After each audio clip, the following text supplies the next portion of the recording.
আপনি দিনের বেলা উপরের দিকে তাকালে একটা সূর্য দেখবেন। এই সূর্যটা আকারে আকৃতিতে দেখতে মনে হয় যেন একটা ভাতের প্লেটের সমান, তাই না? আসলে কি এত ছোট না? বিজ্ঞান আমাদেরকে ধারণা দিয়েছে যে এই সূর্যটা এই পৃথিবীর চেয়ে 13 লক্ষ গুণ বড়। সুবহানাল্লাহ বলেন। কত বড়? 13 লক্ষ গুণ বড়। এই পৃথিবীর সাথে আরো 13 লক্ষটা পৃথিবী এই সমান জোড়া লাগান, যত বড় হবে সূর্যটা এত বড়। সুবহানাল্লাহ বলেন। প্রশ্ন হলো, এত বিশাল সূর্য দেখা যায় এত ছোট একটা ভাতের থালার সমান, ঘটনা কি? এত ছোট কেন দেখা যায় বলেন তো? অনেক উপরে, বলেন অনেক উপরে। প্রশ্ন হলো সূর্যটা কত উপরে আছে? বিজ্ঞান আমাদেরকে ধারণা দিয়েছে যে এই সূর্যটা এই জমিন থেকে 9,30,00,000 মাইল উপরে আছে। সুবহানাল্লাহ বলেন। কত উপরে বলেন? 9,30,00,000 মাইল। মুখে তো বলে ফেললাম, কল্পনা করা যায়? 9,30,00,000 মাইল উপরে সূর্য। আচ্ছা যাই হোক, এই সূর্যের দেশে যদি আপনি চলে গেলেন 9,30,00,000 মাইল উপরে, সেখানে গিয়ে কি আমাদের আসল বাড়ি জান্নাতের কোনো সন্ধান পাওয়া গেল? তাহলে আরো উপরে যেতে হবে। যেহেতু আল্লাহ বলেছেন উপরে আছে, তাহলে উপরে আরো উপরে যেতে হবে। চলেন উপরে যাই। সন্ধ্যাবেলা আপনি উপরের দিকে তাকান, দেখবেন যে মিটমিট করে জ্বলছে জোনাকি পোকার মতো। এগুলো কি? তারা। আচ্ছা ভাই বলেন তো দেখি, এই তারাগুলো আকারে আকৃতিতে এই জোনাকি পোকার সাইজ নাকি আরেকটু বড়? তারাগুলো কত বড়? তারাগুলো কত বড়? বিজ্ঞান বলছে যে আকাশের এক একটা নক্ষত্র, এক একটা তারা পৃথিবীর চেয়ে নয়, পৃথিবীর চেয়ে নয়, আকাশের এক একটা তারা সূর্যের চেয়ে লক্ষ কোটি গুণ বড়। এত বিশাল তারা দেখা যায় জোনাকি পোকার মতো। ঘটনা কি? আরো উপরে, বলেন আরো উপরে। প্রশ্ন হলো তারাগুলো কত উপরে আছে? তারাগুলো কত উপরে আছে? বিজ্ঞান এ ব্যাপারে আমাদেরকে কোনো ধারণা দিতে অক্ষম। তবে অনেক গবেষণা করে বিজ্ঞান একটা তারার সন্ধান বের করেছে, যেটা পৃথিবীর সবচেয়ে কাছে, সবচেয়ে নিচের যে তারকাটি, জমিনের সবচেয়ে কাছে, এটার নাম বিজ্ঞান দিয়েছে প্রক্সিমা সেন্টারাই। বিজ্ঞান বলে প্রক্সিমা সেন্টারাই নামের এই দুনিয়ার সবচেয়ে কাছের যেই তারাটি, এটা এই জমিন থেকে 25 লক্ষ কোটি মাইল উপরে আছে। কত উপরে? 25 লক্ষ না, 25 লক্ষ কোটি মাইল উপরে। 25 কোটিও না, 25 লক্ষও না, কত? 25 লক্ষ কোটি মাইল উপরে হচ্ছে সবচেয়ে কাছের তারা। তাহলে উপরের তারাগুলো কোথায় আছে? বিজ্ঞান বলে এই ব্যাপারে আমরা কোনো ধারণা দিতে পারবো না। তাফসিরে রুহুল বায়ান নামে একটি কিতাব আছে, তাফসিরের কিতাব। তাফসিরে বলেন রুহুল বায়ান, তাফসিরে রুহুল বায়ান। এই কিতাবের মধ্যে আছে, আল্লাহর কুদরত বুঝার জন্য বলছি, আমাদের বিবেকের মধ্যে এতটুকু ধারণ ক্ষমতা নেই বুঝার মতো, আল্লাহর কুদরত একটু বুঝার জন্য বলছি। এই যে স্টেজে লাইট জ্বলছে, এই যে আলো জ্বলছে, এই আলো দৌড়ায় কি দৌড়ায় না? আলো দৌড়ায় না? আপনি টর্চ অন করেন, টর্চ লাইট, সাথে সাথে আলোটা দেখবেন ওই দেয়ালের গায়ে দেখা যাচ্ছে। দৌড় মারলো কিনা? কত মাইল স্পিডে? আলোর গতি কত বলেন? প্রতি সেকেন্ডে, ঘন্টায় না, প্রতি সেকেন্ডে 1,86,000 মাইল দূরে চলে যায় আলো। আপনি চোখের পলক মেরেছেন না, এই চোখের পলকে আলোটা কত দূর চলে যায়? 1,86,000 মাইল। একটু কল্পনা করেন আল্লাহ পাকের কুদরত কত, শক্তি কত। এই আলোর গতিটা মনে রাখেন। এবার তাফসিরে রুহুল বায়ানের মধ্যে আছে, আল্লাহ রব্বুল আলামিন আকাশে এমন অসংখ্য অগণিত তারা সৃষ্টি করেছেন। যেই দিন আল্লাহ পাক ওই তারাগুলোকে সৃষ্টি করেছেন, কত হাজার বছর আগে সৃষ্টি করেছেন, আল্লাহ ছাড়া কেউ বলতে পারবে না। যেই দিন ওই তারাগুলো সৃষ্টি করেছেন, ওই দিন প্রত্যেকটা তারা তাদের নিজ নিজ আলো পৃথিবীর দিকে ছেড়ে দিয়েছে। ওই আলোগুলো দৌড় শুরু করেছে প্রতি সেকেন্ডে 1,86,000 মাইল স্পিডে দৌড় শুরু করেছে। আজও সেই আলো পৃথিবীর দিকে দৌড়াচ্ছে, আজও দৌড়াচ্ছে, এখনো পর্যন্ত পৃথিবীতে এসে পৌঁছতে পারে নাই। অতএব কল্পনা করে দেখুন যে আকাশের তারাগুলো কোথায় আছে। আল্লাহ। আচ্ছা, সেই আকাশের তারা যেখানে আছে সর্বোচ্চ তারা ওই পর্যন্ত গেলাম, কিন্তু আসল বাড়ির কোনো খোঁজ খবর পাওয়া গেল? হ্যাঁ, তাইলে আরো উপরে যেতে হবে। যেতে রাজি? এই জমিন থেকে সবার উপরে যেই তারাটি আছে এর উপরে আর কোনো তারা নেই, সৌরজগৎ শেষ, এরপরে মহাশূন্য শুরু হয়ে গেছে। এই জমিন থেকে সবার উপরে যেই তারাটি আছে ওই পর্যন্ত আপনি যেই পরিমাণ পথ অতিক্রম করলেন, সবার উপরের তারাটা পার হয়ে আরো ঠিক এই সমপরিমাণ মহাশূন্য পাড়ি দিয়ে আপনি যদি উপরে যেতে পারেন, সেখানে গিয়ে পাবেন প্রথম আসমানের তলা। কি পাওয়া যাবে? প্রথম আসমানের তলা পাওয়া যাবে। আসমান আছে না নাই? হ্যাঁ, বিজ্ঞান কি বলে? বিজ্ঞানের ছাত্ররা এখানে আছে না? বিজ্ঞান তো আসমানকে স্বীকার করে না। বিজ্ঞান বলে আকাশ বলতে কিছু নেই। আল্লাহ, আকাশ আছে তো? বিজ্ঞান অস্বীকার করলো যে। একটা গল্প শুনবেন। আমি তখন হেফজখানায় পড়ি, আমাদের ওস্তাদজির মুখে শুনেছি। এক বুড়ি, তার পৃথিবীতে একটা পুত্র সন্তান, আর কেউ নেই। ওই পুত্র সন্তানটাই তার অন্ধের যষ্টি, ওইটাই তার সম্বল। অনেক শখ করে ওই বুড়ি তার ছেলেকে বিয়ে করিয়েছে, তবে পুত্রবধূ সর্বসাকুল্যে 1.5 হাত লম্বা। কত? 1.5 হাত লম্বা মানুষদেরকে আপনারা কি বলেন? বামন, বাইটটা। আচ্ছা বলেন, বামন বলেন। ওই ময়মনসিংহের দিকে বামন বীর বলে, তো বাইটটা। এখন 1.5 হাত লম্বা পুত্রবধূ। তো একদিন বুড়ি পাকঘরে বসে রান্না করছে, তরকারি চুলায়। এখন পানি ঢালবে, কলসি নাড়া দিয়ে দেখে 1 ফোঁটা পানিও নেই। তো বৌমাকে ডাকলো, বৌমা কলসিটা নিয়ে যাও, পুকুর থেকে 1 কলসি পানি নিয়ে আসো, তাড়াতাড়ি আসো, চুলায় কিন্তু তরকারি, তাড়াতাড়ি আসো। বৌমা পানি আনতে গেছে তো গেছে, আধা ঘন্টা পার, বৌমা আর আসে না।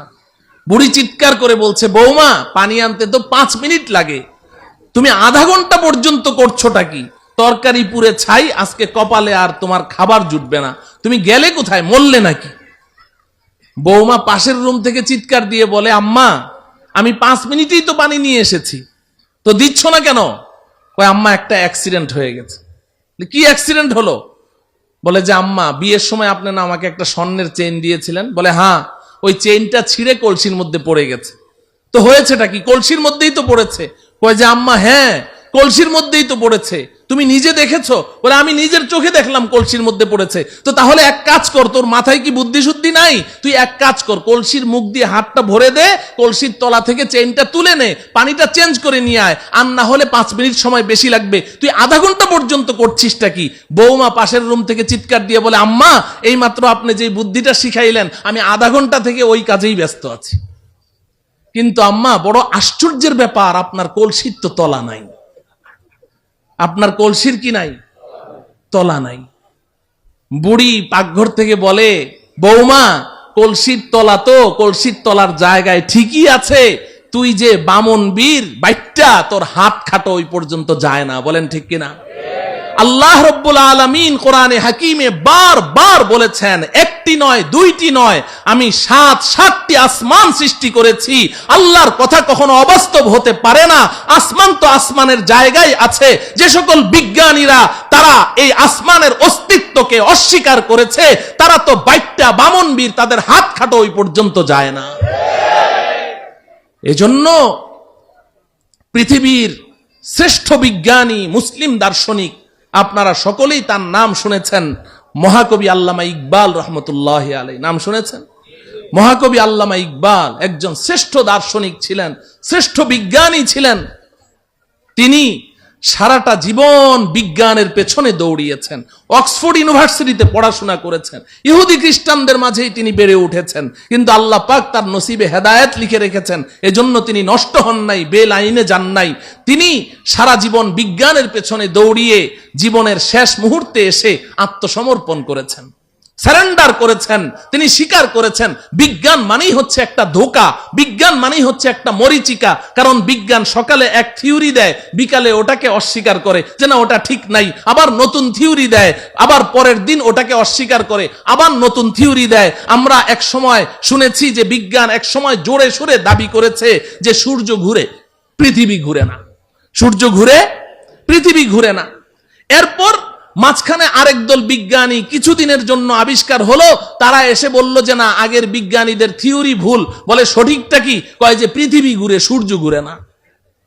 এখন বর্তমান দুনিয়ার সমস্ত বিজ্ঞানী প্রায় একমত, তারা বলে আগের দোনোদল বিজ্ঞানীদের থিওরি ভুল। বলে সঠিকটা কি? কয় যে সূর্যও ঘুরে, পৃথিবীও ঘুরে।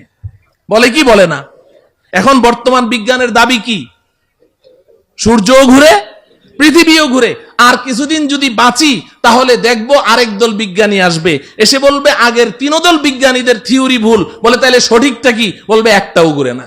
কি বলতে পারে? তো বিজ্ঞান মানেই হচ্ছে মরিচিকা, এক একবার এক এক থিওরি দেয়। তো আল্লামা ইকবাল রহমতুল্লাহি আলাই সারাটা জীবন বিজ্ঞানের পেছনে দৌড়ালেন, এরপরে অন্তিম মুহূর্তে এসে আত্মসমর্পণ করছেন।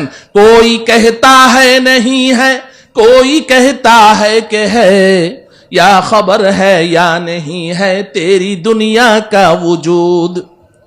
अब जुनू से काम लूंगा मैं रहे तहकीक में, अक्ल के पीछे बहुत ही वक्त जाया कर चुका, अक्ल के पीछे बहुत ही वक्त जाया कर चुका।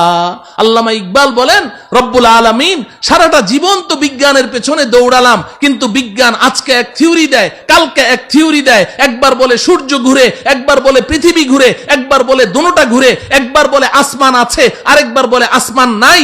আমি তো পাগল হয়ে যাওয়ার পালা রব্বুল আলামিন, আর আমি বিজ্ঞানের পেছনে দৌড়াতে চাই না। এখন আপনার কাছে জীবনের অন্তিম মুহূর্তে আমার একটাই দরখাস্ত, अब जुनू से काम लूंगा मैं रहे तहकीक में, अक्ल के पीछे बहुत ही वक्त जाया कर चुका। রব্বুল আলামিন এখন আর আমি বিজ্ঞানের মাধ্যমে কোনো জিনিস যাচাই করতে চাই না, এখন আমি আপনার কিতাব কোরআনের মাধ্যমে যাচাই করতে চাই। আপনি যেটা বলবেন ওটাকেই বিশ্বাস করতে চাই, এবং আপনি আমাকে ওই বিজ্ঞানীদের দল থেকে বের করে ওই সমস্ত বান্দাদের অন্তর্ভুক্ত করে দেন যেই বান্দাদেরকে দুনিয়ার মানুষ আপনার পাগল মনে করে, আমাকে ওই পাগলদের অন্তর্ভুক্ত করে দেন। আসমান আছে না নাই? কতদূর গেলাম? প্রথম আসমানের তলা মনে আছে তো? তো প্রথম আসমানের তলা পর্যন্ত না গেলাম, কিন্তু আসল বাড়ি জান্নাতের কোনো খোঁজ খবর পাওয়া গেল? আরো উপরে যাওয়া লাগবে। এই জমিন থেকে প্রথম আসমানের তলা পর্যন্ত যতটুকু পথ আপনি পাড়ি দিয়েছেন, ভালো করে বুঝেন, এই জমিন থেকে প্রথম আসমানের তলা পর্যন্ত যতটুকু পথ পাড়ি দিয়েছেন, প্রথম আসমানটা মোটাও এই পরিমাণ। সুবহানাল্লাহ বলেন। প্রথম আসমানটা মোটাও এই পরিমাণ। এরপর প্রথম আসমান থেকে দ্বিতীয় আসমানের দূরত্ব এই পরিমাণ, দ্বিতীয় আসমানটাও মোটা এই পরিমাণ। এইভাবে আপনি উপরের দিকে যেতে থাকেন, তৃতীয় আসমান আবার মহাশূন্য, চতুর্থ আসমান আবার মহাশূন্য, পঞ্চম আসমান আবার মহাশূন্য, ষষ্ঠ আসমান আবার মহাশূন্য, সপ্তম আসমান। এই জমিন থেকে সপ্তম আসমানের ছাদ পর্যন্ত যতটুকু পথ আপনি অতিক্রম করেছেন, সপ্তম আসমান পার হয়ে আরো ঠিক এই সমপরিমাণ মহাশূন্য পাড়ি দিয়ে আপনি যদি উপরে যেতে পারেন, সেখানে গিয়ে পাবেন সিদরাতুল মুনতাহা। কি পাওয়া যাবে? সবাই আমার সাথে বলেন সিদরাতুল মুনতাহা। সিদরাতুল মুনতাহা এই নামটা মনে রাখতে হবে, বাড়ির ঠিকানা তো সিদরাতুল মুনতাহা। এবার আল্লাহ রব্বুল আলামিন আমার আপনার আসল বাড়ি, আমার আপনার আব্বা আম্মার বাড়ি, আমাদের পৈতৃক সম্পত্তি, জান্নাতের ঠিকানা বলে দিচ্ছেন। ইনদা সিদরাতিল মুনতাহা ইনদাহা জান্নাতুল মাওয়া। এই দুনিয়ার মুসলমান শুনে রাখো, আমি তোমাদের জন্য, আমার ইমানদার পরহেজগার বান্দাবান্দীদের জন্য আমি যেই বিশাল জান্নাত তৈরি করেছি, এই জান্নাতটা আমি আল্লাহ সিদরাতুল মুনতাহার নিকটে তৈরি করে রেখেছি। কোথায়? সিদরাতুল মুনতাহা। বলেন, সবাই বলেন সিদরাতুল মুনতাহা। বাড়ির ঠিকানা জানা লাগবে না, বাড়ির এলাকার নাম জানতে হবে। আমাদের বাড়ির এলাকার নাম কি? সিদরাতুল মুনতাহা, আল্লাহ রাব্বুল আলামিন বলছেন ওই সিদরাতুল মুনতাহার নিকটে আমি আল্লাহ জান্নাত নামের বাড়ি তৈরি করে রেখেছি। মুহতারাম হাজরিন, আমাদের দেশের কিছু নষ্ট ভ্রষ্ট নাস্তিক দাবিদার কিছু ছেলেরা, এরা এই মাঝে মধ্যে উল্টাপাল্টা কিছু বকাবকি করে কোরআন হাদিস ইসলাম ঈমান সম্পর্কে, আল্লাহ রসুল সম্পর্কে।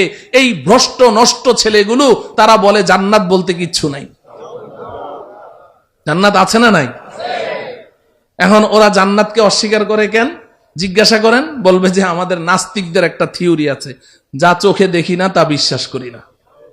নাস্তিকরা যা চোখে দেখে না তা বিশ্বাস করে না, এটা ওদের দাবি। তো বলে যে আমরা পৃথিবীর উত্তর থেকে দক্ষিণ মেরু, পূর্ব থেকে পশ্চিমে, উপরে যেতে যেতে চাঁদের দেশ মঙ্গল গ্রহ সবই তো ঘুরলাম, কই জান্নাত তো কিছুই দেখলাম না, এজন্য জান্নাত বলতে কিচ্ছু নাই। নাউজুবিল্লাহ বলেন। আচ্ছা বলেন, জান্নাতটা কোন জায়গায় আছে? সিদরাতুল মুনতাহা। সিদরাতুল মুনতাহা কোথায় আছে বুঝলেন তো? তো এখন এই নাস্তিকগুলো এই ঢাকার শাহবাগ চত্বরে বসে বসে ওখান থেকে বুঝি সিদরাতুল মুনতাহা দেখা যাবে? হ্যাঁ, তো দুনিয়াতেও তারা জান্নাতকে অস্বীকার করেছে, সিদরাতুল মুনতাহা পর্যন্ত পৌঁছতে পারলো না, দুনিয়াতে অস্বীকার করেছে। আখিরাতেও তারা জান্নাতের কোনো ঘ্রাণও পাবে না।